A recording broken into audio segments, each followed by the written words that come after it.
জনাব তারেক রহমানকে বলতো, বাপের বেটা হয়ে থাকলে দেশে আইসা দেখাও, আসো দেশে।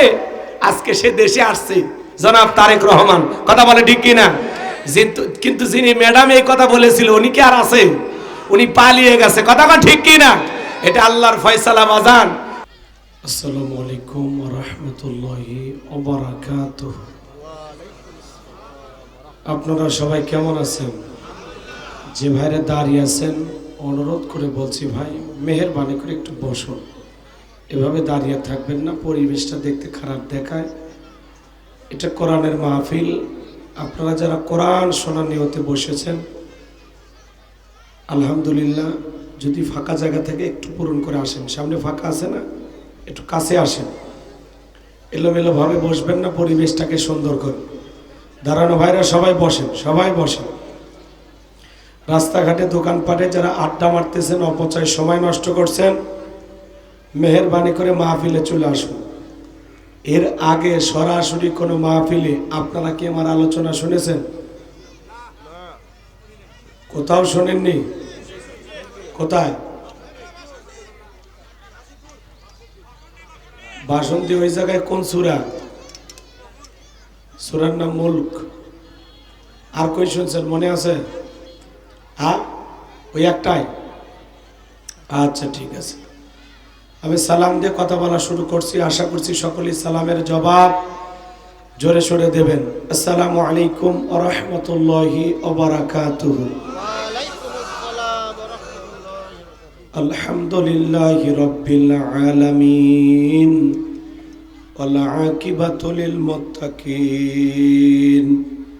আম্মা বা'দ, আউযু বিল্লাহি মিনাশ শাইতানির রাজীম। বিসমিল্লাহির রাহমানির রহিম। ইন্না আ'তাইনাকাল কাউসার ফাসাল্লি লিরাব্বিকা ওয়ানহার ইন্না শানিয়াকা হুয়াল আবতার। সাদাকতা ইয়া রাব্বাল আলামিন। ওয়ান আবি হুরায়রা রাদিয়াল্লাহু তাআলা আনহু قال قال رسول الله صلى الله عليه وسلم الدنيا سجن المؤمن وجنة الكافر. رواه مسلم.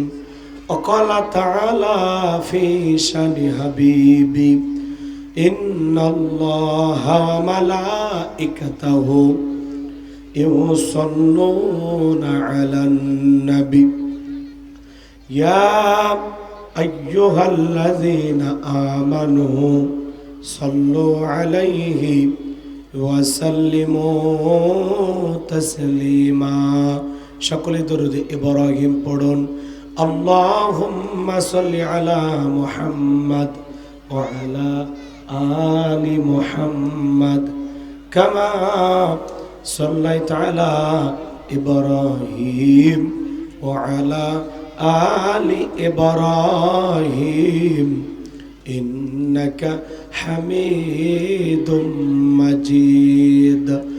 اللهم بارك على محمد وعلى آل محمد كما باركت على إبراهيم وعلى آل إبراهيم إنك حميد مجيد. মুসলিম মোরা ঘুমিয়ে পড়েছি, বিবেকে জ্বলছে তালা, রক্ত মদের হয়েছে শিথিল, পাপে অন্তর কালা। আসছে পথে আধার নেমে, তাই বলে কি রইবি থেমে, বাড়ে বাড়ে জ্বালবে বাতি, হয়তো বাতি জ্বলবে না, তাই বলে তো ভীরুর মতো বসে থাকলে চলবে না। মুসলিম আমি, সংগ্রামী আমি, আমি চির রণবীর, আল্লাহকে সারা কাউকে মানি না, নারাই তাকবীর। মুসলিম জাগে কারবালাতে কঠিন শপথ পরে, সেই মুসলিম চির উত্তম, তাই তো একত্রে শপথ নিলাম, আল্লাহ রাজ গর্ব এবার চির শান্তি সুখের নীর। আল্লাহকে সারা কাউকে করি না ভয়, নারাই তাকবীর। কইরে খালেদ কইরে ওমর, এসেছে নতুন বদর, কোথারে দেখবি জয়ী তরুণ মুজাহিদ। আবারও কি গাইতে হবে ঘুম ভাঙানো গীত, আবারও কি গাইতে হবে ঘুম ভাঙানো গীত। লা ইলাহা ইল্লাল্লাহ, জোরে লা ইলাহা। কে পড়ছি সাল্লাল্লাহু আলাইহি ওয়াসাল্লাম। বাংলাদেশের ঐতিহ্যবাহী ঠাকুরগাঁও জেলার পীরগঞ্জ থানার অন্তর্গত উটগাঁও খামার জামি মসজিদের উদ্যোগে আজকের এই দিনের বেলায় তাফসীরুল কোরআন মাহফিলের শ্রদ্ধাভাজন সভাপতি জনাব মোহাম্মদ আলিমউদ্দিনকে আল্লাহ পাক কবুল করেন। আজকের প্রোগ্রামের প্রধান অতিথি জননেতা জনাব আলহাজ মোহাম্মদ জাহিদুর রহমান জাহিদকে আল্লাহ কবুল করেন। জনাব মিজানুর রহমান মাস্টার, জনাব জিয়াউল ইসলাম জিয়া, আল্লাহ পাক তার গোলামদের হায়াতে তৈয়বা সেহতে কুলিয়ে দান করুন, চিল্লা বলুন আমিন। হযরত মাওলানা মোহাম্মদ শাহিন আলম হায়দারি কথা বলেছেন আমার প্রিয় ভাই আলহাজ হাফিজ মাওলানা সাইদ আহমেদ সাইফি। সকল আলোচকরা আলোচনা আল্লাহ পাক দ্বীনের জন্য, ইসলামের জন্য, কোরআনের খেদমতের জন্য কবুল করুন, চিল্লা বলুন আমিন। মঞ্চে উপস্থিত সম্মানিত ওলামায়ে কেরাম, সামনে বসা পিতৃ সমতুল্য মুরব্বী বাবাজিরা, কলিজার টুকরা প্রাণপ্রিয় যুবক ভাইরা, ছোট্ট ছোট্ট সোনামানিকেরা, পর্দার আড়ালের সম্মানিত বলা সরলা আবেদা সালেহা মা ও বোনেরা, প্রশাসনের সম্মানিত পুলিশের ভাইয়েরা, ডিবির ভাইয়েরা, জাতির বিবেক প্রিয় সাংবাদিক বন্ধুগণ, বিভিন্ন রাজনৈতিক দলের সম্মানিত নেতা কর্মী ভাইয়েরা, সবাইকে নিয়ে মহান রবের দরবারে সিজদামনত চিত্তে কালিমাতুশ শুকুর আদায় করে পড়ছি আলহামদুলিল্লাহ। বিশ্ব নবীর প্রতি দরুদ ও সালাম সকলেই পড়ুন সাল্লাল্লাহু আলাইহি ওয়াসাল্লাম। সময় নাই, ভূমিকা ছাড়াই ডাইরেক্ট আলোচনা, এই জন্য তাড়াহুড়ো করতেছি। কষ্ট হচ্ছে কি আপনাদের? আচ্ছা, একটু কথা বলে সহযোগিতা করা লাগবে। আমি করব ওয়াজ, আপনারা দেবেন আওয়াজ, জবাব দিবেন ঠিক ঠিক, আলোচনা হবে কমপ্লিট। শ্রোতাদের স্পিরিটে ভারে বক্তার হিট, আলোচনা হবে জায়গা মতো ফিট। আগে বলতাম কিছু আছে প্যান্ডেলে, কিছু আছে অ্যাঙ্গেলে, এখন আর অ্যাঙ্গেলে না, যা বলবো সব ডাইরেক্ট। অ্যাঙ্গেলে বলার দিন শেষ, ডাইরেক্ট বলার বাংলাদেশ। কথা বলে ঠিক কিনা? আজকের মাহফিলে আসতে পেরে বসতে পেরে আপনারা খুশি না বেজা? কারা কারা খুশি দুই হাত তুলে দেখান তো দেখি। লিল্লাহে তাকবীর, লিল্লাহে তাকবীর। আল কোরআনের আলো, আল হাদিসের আলো, দুনিয়ার মুসলিম, সারা বিশ্বের মুসলিম, আমার নেতা তোমার নেতা। লিল্লাহে তাকবীর। আল কোরআনের আলো, আল হাদিসের আলো, দুর্নীতির আলো। হাত নামান। অনেকে ঝোঁকে তালে বলেই ফেলেছেন দুর্নীতির আলো ঘরে ঘরে চালো। বাংলাদেশে দুর্নীতি দমন কমিশন আছে না নাই? এরপরে দুর্নীতি কমেছে নাকি ডিজিটাল কাজে বেড়ে চলেছে? দিন যত করার ছিল দুর্নীতির পাল্লা তত ভারী হচ্ছিল। কথা বলে ঠিক কিনা? আমরা চাই আমাদের প্রিয় মাতৃ বাংলাদেশ দুর্নীতি মুক্ত, আল্লাহ কবুল করুন, চিল্লা বলুন আমিন। আমরা চাই আমাদের বাংলাদেশ যৌতুক মুক্ত, আল্লাহ কবুল করুন, চিল্লা বলুন আমিন।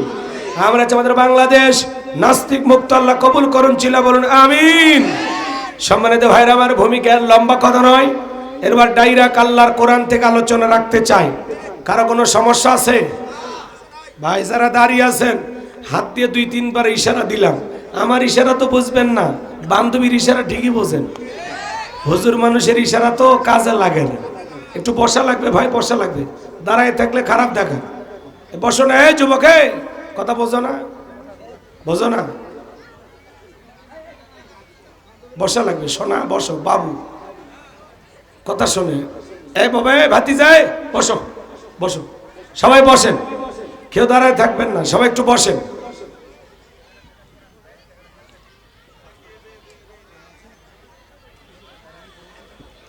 সবাই একটু মেহেরবানি করে বসেন। ছোট্ট একটি সূরা আপনাদের সামনে তেলাওয়াত করেছি, পবিত্র কোরআনুল কারীমের 108 নম্বর সূরা। সূরাটির নাম কাউসার। মোট আয়াত আছে 3টি, রুকু আছে 1টি। বিশ্বনবীর মক্কার জিন্দেগিতে আল্লাহ রাব্বুল আলামিন এই সূরাটি নাজিল করেছেন। অনেকে ভাবতেছেন হুজুর এই সূরা থেকে ওয়াজ করবেন, যদি জানতাম কষ্ট করে মোটরসাইকেলে তেল পুরিয়া এত দূর থেকে আপনাদের মাহফিলে আসতাম না, এরকম কি ভাবতেছেন? আচ্ছা বলেন তো বাজান, পরিচিত পথে পথ চলা সহজ না কঠিন? কথা বলা লাগবে ভাই। আচ্ছা খুব বেশি ঠান্ডা ধরছে? আপনারা কি খুব বেশি দুর্বল হয়ে পড়েছেন?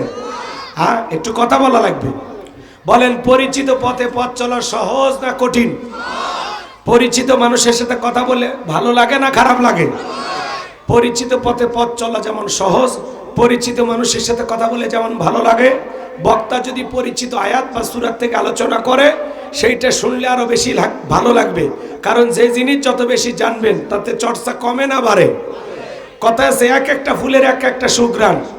হয়তোবা সূরা কাউসারের তাফসীর আপনারা যেভাবে জানেন, আমি হয়তোবা সেভাবে জানি না। আজকে আমি যেভাবে বলবো হয়তোবা আপনারা সেভাবে শোনেন নাই, এজন্য একটু শুরু করতে দেন, মজা লাগবে ইনশাআল্লাহ। মনটা একটু অবক্ষের মতো নরম করে বসেন, কোরআনের কথা ভালো লাগবে। কারণ এই কোরআনের মধ্যে কোনো ভেজাল আছে, কোনো মিথ্যা আছে, কোনো ধোঁকা আছে? থাকবে কি করে? কিতাবটি নাজিল করেছেন কে? আল্লাহ রাব্বুল আলামিন বলেন, যালিকাল কিতাবু লা রাইবা ফি। আমার আল্লাহ রাব্বুল আলামিন বলেন, এটি এমন একটি কিতাব, সেই কিতাবের মধ্যে কোনো সন্দেহ নাই, কোনো সংশয় নাই, কোনো মিথ্যা নাই, কোনো ধোঁকা নাই।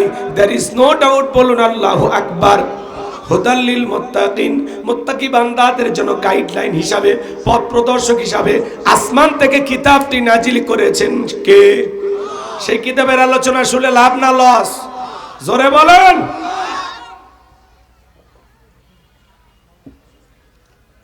তাহলে সূরা নাম কি? কি? আয়াত 3টি, রুকু 1টি। কোরআনুল কারীমের 108 নম্বর সূরা, সবচাইতে ছোট সূরা। সবার মুখস্থ আছে না? এবার আমার সঙ্গে তেলাওয়াত করুন। আউযু বিল্লাহি মিনাশ শাইতানির রাজীম। বিসমিল্লাহির রহমানির রহিম। বিতাড়িত মুরতাদ শয়তানের কাছ থেকে আল্লাহ পাকের কাছে আশ্রয় প্রার্থনা চাচ্ছি। পরম করুণাময় দয়ালু আল্লাহ তাআলা নামে শুরু করছি। ইন্না আ'তাইনাকাল কাউসার ফাসাল্লি লিরাব্বিকা ওয়ানহার ইন্না শানিয়াকা হুয়াল আবতার। আল্লাহু আকবার। যে কোনো আয়াত বা সূরার তাফসীর করতে হলে কোন প্রেক্ষাপটে কোন সময় আল্লাহ তাআলা সেই আয়াতটি বা সূরাটি নাজিল করেছেন, সেই নাজিলের প্রেক্ষাপট জানা দরকার আছে না নাই? আরবিতে বলা হয় শানে নজুল। যদি শানে নজুল আলোচনা করা হয় তাহলে তাফসীর বুঝতে সহজ হয়। তাহলে আল্লাহ তাআলা রসুলের উপরে কোন প্রেক্ষাপটে কোন সময় এই সূরাটি নাজিল করেছেন একটু জানা দরকার আছে না নাই? আমি কি বলবো? রাগ করবেন না তো ইনশাআল্লাহ? একটু তাকবীর দেন, লিল্লাহি তাকবীর। সম্মানিত ভাইয়েরা আমার, নবীর প্রিয় সাহাবী হযরত আনাস রাদিয়াল্লাহু তাআলা আনহু বলেন, নবীজি কাবার হাতিমে হেলান দিয়া বসা, আমি তাকায়া দেখি নবীজির মনটা ভীষণ খারাপ, মুখটা মলিন, চোখের কোনা দিয়া অশ্রু ঝরতেছে। হযরত আনাস ডেকে বলেন, কিছুটা সময় অতিবাহিত হয়ে যাওয়ার পরে আমি তাকায়া দেখি আমার নবীজি মুস্কি মুস্কি হাসতেছেন। বলুন সুবহানাল্লাহ।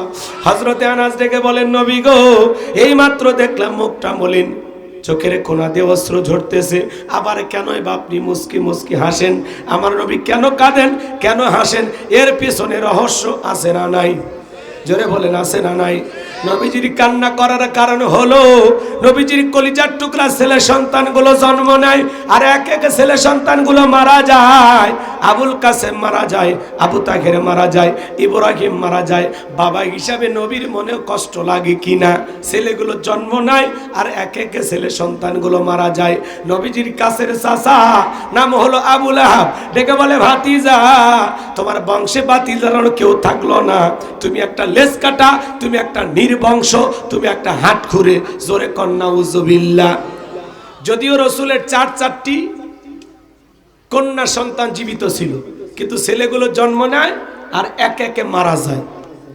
পৃথিবীর জমিনে অনেক নবী রাসূলকে আল্লাহ তাআলা সন্তান দিয়েছেন, তাদের ছেলে সন্তানগুলো প্রাপ্ত বয়স হওয়া পর্যন্ত, যৌবন পর্যন্ত পৃথিবীর জমিনে জীবিত ছিল।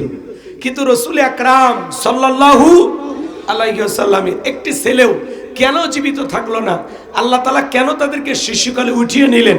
এর পিছনেও কারণ আছে না নাই? নবীজির ছেলে সন্তানগুলো শিশুকালে বিদায় নেওয়ার পিছনে কারণ আছে তিনটি।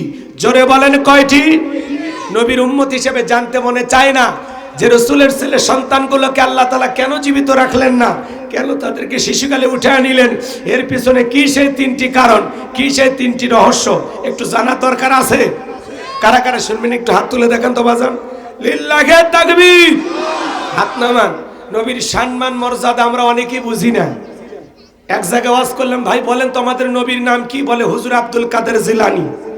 পীর সাহেবের নাম মুখস্থ আছে, কপাল পরে রসুলের নামটা বলতে পারে না, এরকম আছে না নাই?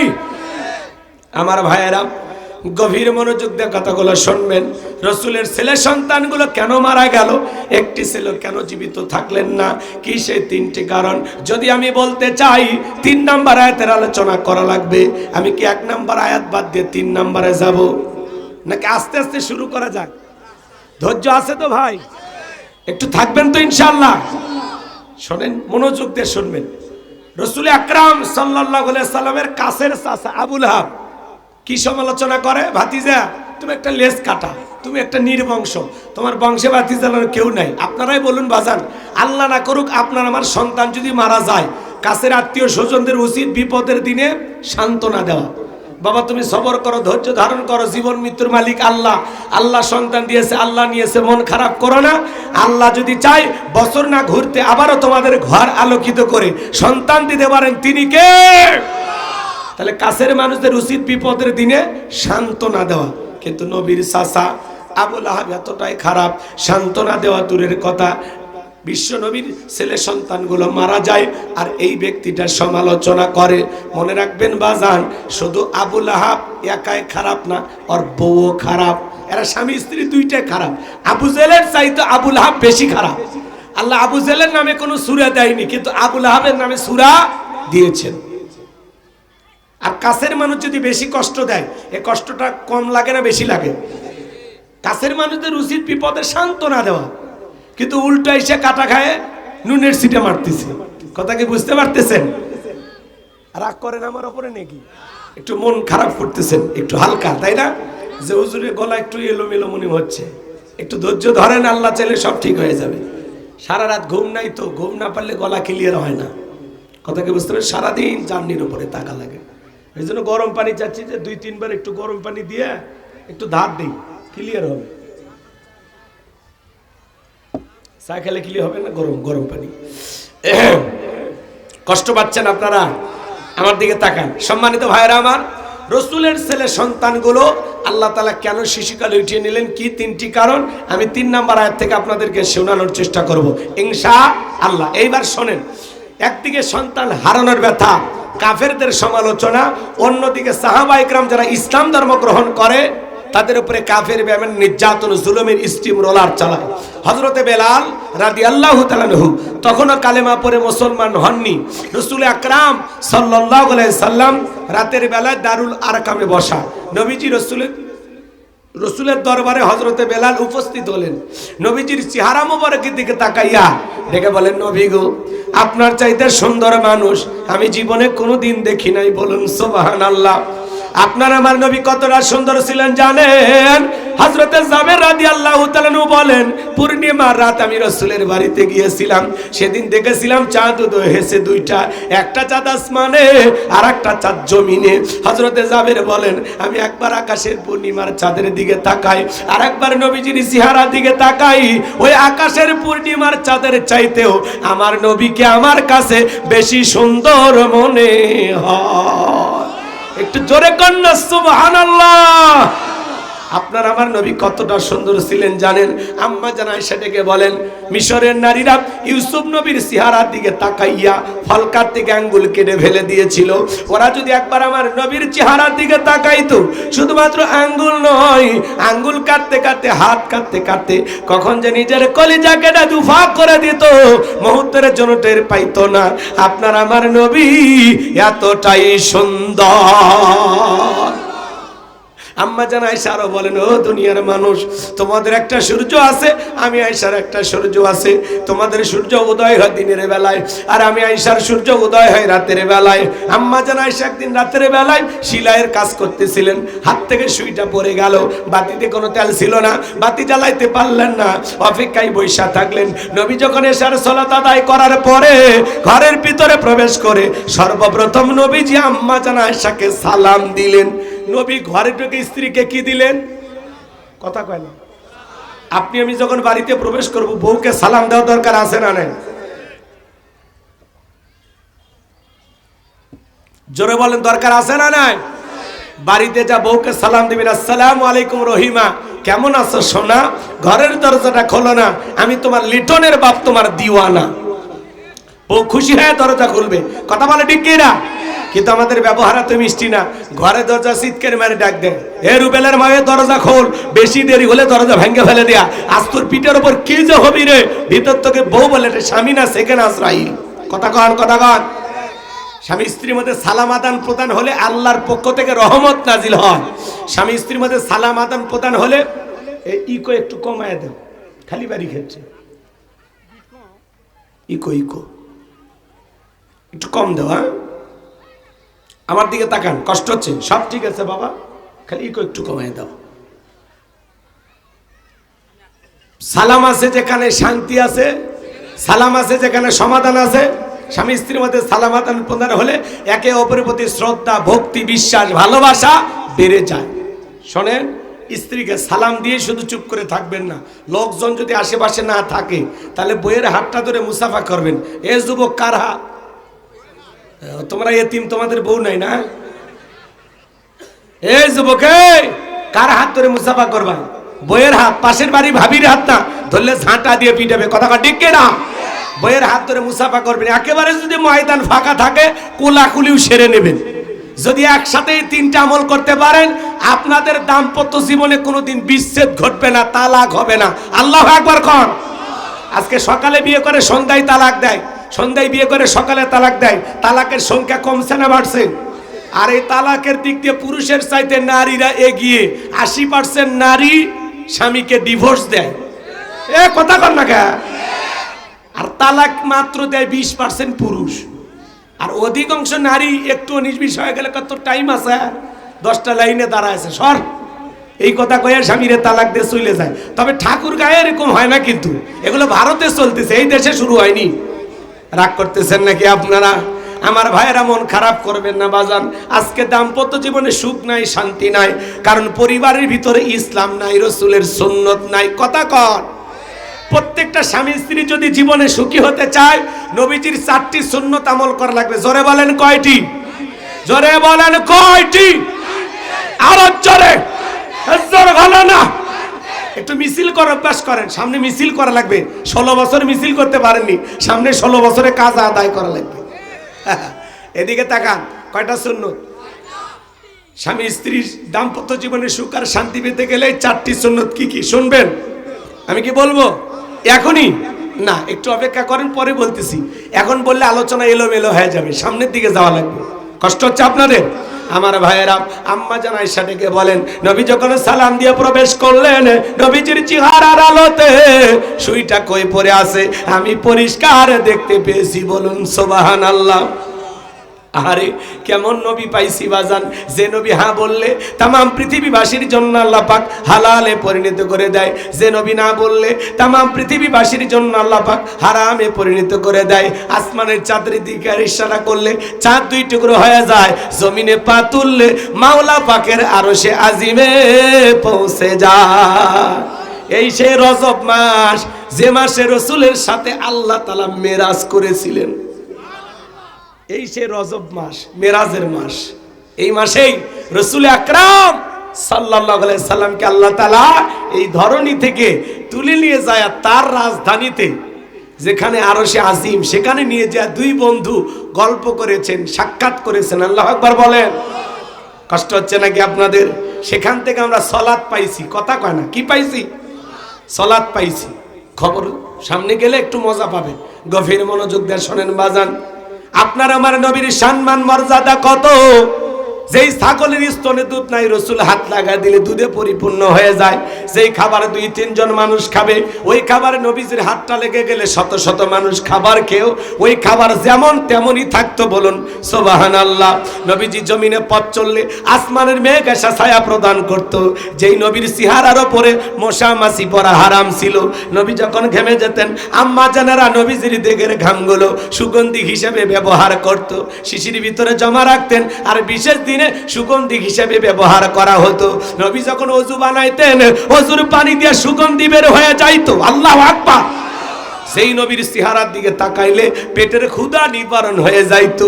কারো যদি চোখ উঠতো, নবীজির মুখের লালা মোবারক চোখে লাগায়া দিলে সাথে সাথে ভালো হয়ে যাইতো।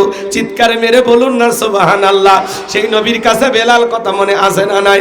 বেলাল ডেকে বলে, নবী গো, আপনি কালেমার দাওয়াত দেন, ইসলামের প্রচার প্রসার করেন, দয়া করে আমারে কালেমা পড়ে মুসলমান বানায়া দেন।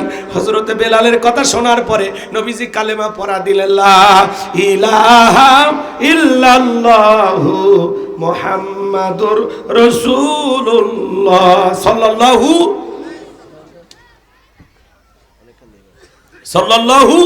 আলাইহি ওয়াসাল্লাম। নবীজির প্রতি দরুদ পড়লে কি কষ্ট হয়? দরুদ পড়লে আপনার উপরে 10টা রহমত নাজিল করবেন কি? আপনার 10টা গুনাহ মাফ করে দেবেন কে? এজন্য যতবার নবীজির নাম আজকের মাহফিল আমি বলবো, ততবার নবীর প্রতি দরুদ পড়বেন ইনশাআল্লাহ। যারা দাঁড়িয়ে আছেন, কি গো ভাই, ওইখানে থাকবেন, একটু কাছে আসেন, এই যে পাশে ফাঁকা আছে, একটু আসেন না বড় ভাই। ও বড় ভাই আসেন গো। এই রে, ঘরের বউ এত ভালো করে ডাকবে না, আসেন এইদিকে আসেন। এভাবে দাঁড়ায় থাকলে প্যান্ডেলের সামনে খারাপ দেখায়।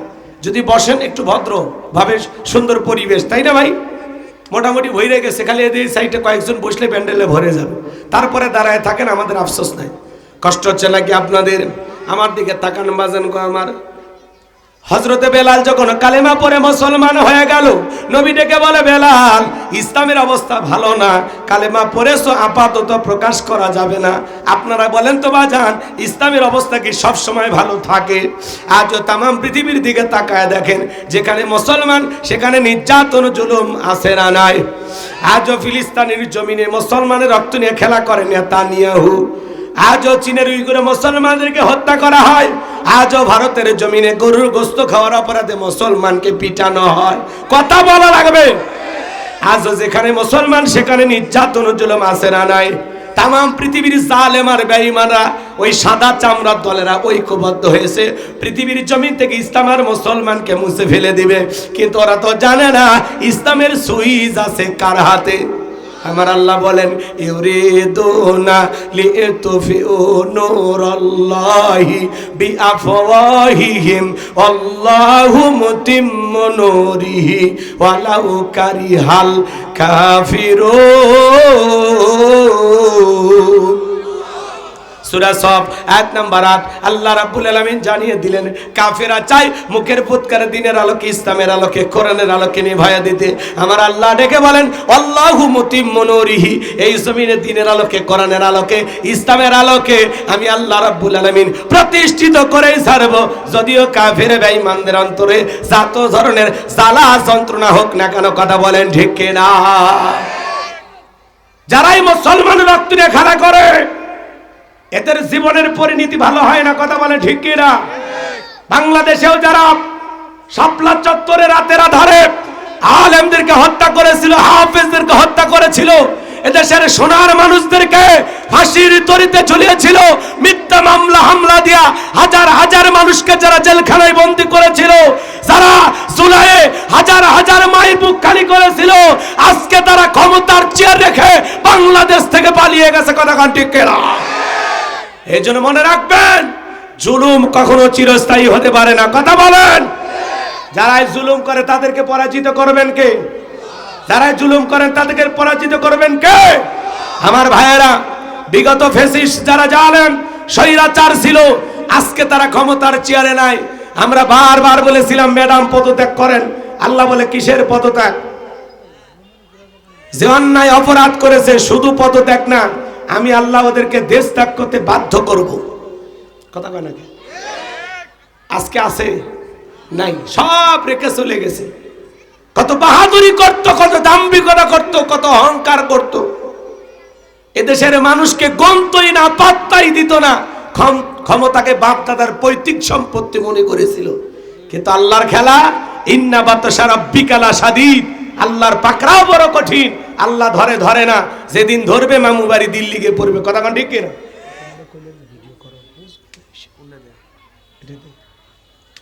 কষ্ট হচ্ছে আপনাদের?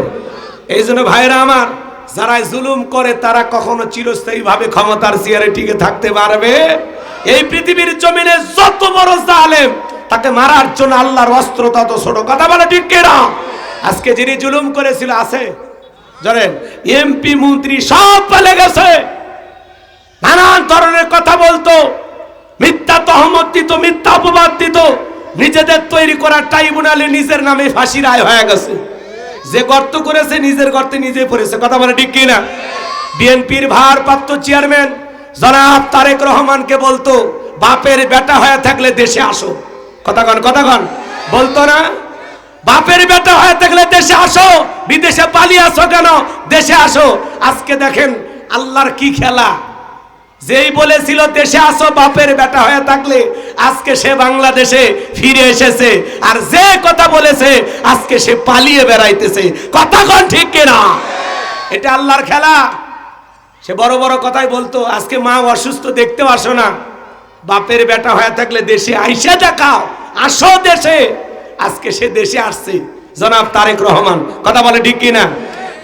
কিন্তু যিনি ম্যাডাম এই কথা বলেছিল, উনি কি আর আছে? উনি পালিয়ে গেছে। কথা কন ঠিক কিনা? এটা আল্লাহর ফয়সালা বাজান। কখন কি হবে আমরা কেউ জানি না। কথা বলে ঠিক কিনা? এজন্য অহংকার করতে নাই, তারাই অহংকার করবে, তাদের পতন অনিবার্য। কথা বলে ঠিক কিনা? অহংকারকে চূর্ণ বিচূর্ণ করে ভেঙে দেওয়ার ক্ষমতা কার? আপনি কাউকে মানুষ হিসেবে গণতেনি না। এ কথা বলে কি হয়েছে ভাই? হ্যাঁ, সমস্যা? রাগ করতেছেন? করলেও কিচ্ছু করার নাই। কিছু বলতেছি আমি, খারাপ কিছু বলতেছি? অহংকারের পতন আছে না নাই? আপনি যদি অহংকার করেন আপনারা পতন হবে। যারাই অহংকার করবে তারাই পতন হবে। কারণ অহংকার করার একমাত্র মালিক আল্লাহ ছাড়া পৃথিবীর কোনো মানুষের অহংকার করা জায়েজ নাই। কথা বলেন ঠিক কিনা? আল্লাহ বলেন অহংকার হলো আমার গায়ের চাদর। যারা পৃথিবীর জমিনে অহংকার করে তারা যেন আমি আল্লাহর গায়ের চাদর নিয়ে টানাটানি করে। একটু ক্ষমতা পাইলে আপনি বিশাল দাম্ভিকতা দেখান। কত ক্ষমতা ধরকে আল্লাহ পাক রাস্তার ভিক্ষুক বানায় ছাড়ছে। কথা ঠিক কিনা? এজন্য অহংকার করতে নাই। ক্ষমতা আল্লাহর দেয়া নিয়ামত মনে করা লাগে। কথা বলেন। আজকে যাকে আপনি আসতে বললেন সে তো ঠিকই আসলো, কিন্তু আপনি কেন থাকলেন না? এটাই এখন জনগণের প্রশ্ন। কথা কন না কেন?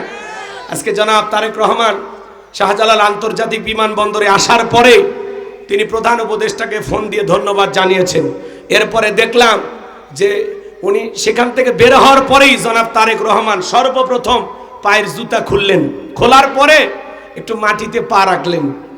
একটু মনের যে তৃপ্তি, একটা মাটির প্রতি যে একটা মায়া, একটা টান, সেটা থেকে বুঝাইল। সর্বপ্রথম একটু মাটিতে পা রেখে একটু হাঁটাহাঁটি করলেন। এক মুঠো মাটি নিলেন।